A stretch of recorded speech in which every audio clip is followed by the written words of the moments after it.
Ciao a tutti, io sono Mirko e oggi vediamo questo frame per drone FPV della Real Assist C. Si tratta del Real 1 MS da 140 mm, se volete acquistarlo trovate il link in descrizione.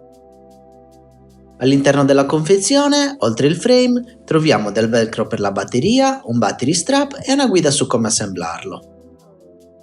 I bracci e le staffe sono spessi 2.9 mm, le altre parti in carbonio sono tutte da 1.5 mm. Queste parti in alluminio sono spesse 2.3 mm. Ora assembliamo il frame. Iniziamo collegando i supporti motore ai bracci utilizzando la vitellunga. Colleghiamo due supporti col braccio rivolto a sinistra e due col braccio rivolto a destra. Ora colleghiamo la parte inferiore ai bracci. Ci serviranno 8 viti lunghe per il fissaggio. Ricordiamo di mettere i bracci con la vite rivolta verso l'interno. Una volta fissati i bracci possiamo andare avanti.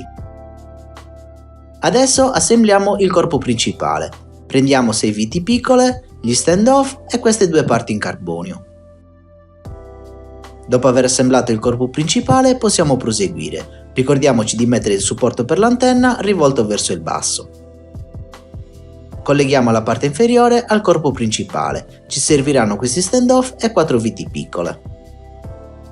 Una volta fissate le due parti abbiamo finito. Ricordiamoci di mettere la vite all'esterno e lo stand-off all'interno.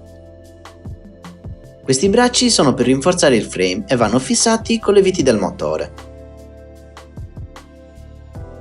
Il peso è di 47,4 grammi.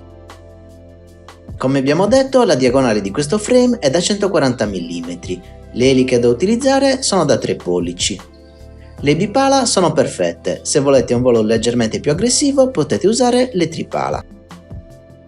I motori consigliati per questo frame sono dai 1306 fino ai 1606. Io per questa build utilizzerò dei 1407 da 3600 kV. La diagonale dell'alloggio motore è di 12 mm. La base del frame è piuttosto ampia e possiamo scegliere se utilizzare un flight controller standard con fori da 30x30 mm o uno mini con fori da 20x20 mm. Le camere supportate sono quelle di tipo mini, le micro come questa risultano essere troppo piccole per essere fissate. Per concludere, questo frame non mi ha convinto al 100%, soprattutto per quanto riguarda il comparto della viteria fornita in dotazione. Alcune viti, come quella interna dei bracci e quella che fissa il corpo principale, a mio parere sono troppo corte. Gli stand-off sono di pessima qualità e ho fatto molta fatica per riuscire a fissarli, in quanto la vite aveva difficoltà a inserirsi nella filettatura. Inoltre non viene fornita nessuna vite per fissare i bracci di rinforzo al motore. Questo è un problema perché difficilmente insieme al motore vengono fornite viti così lunghe, infatti lo spessore totale è di 5.2 mm.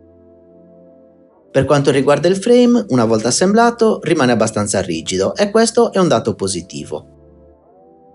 Questa era la mia recensione del Real 1 MS. Grazie per aver visto il video, non dimenticate di iscrivervi al canale e di mettere mi piace. Se volete potete supportarmi anche su Patreon cliccando il link a fine video.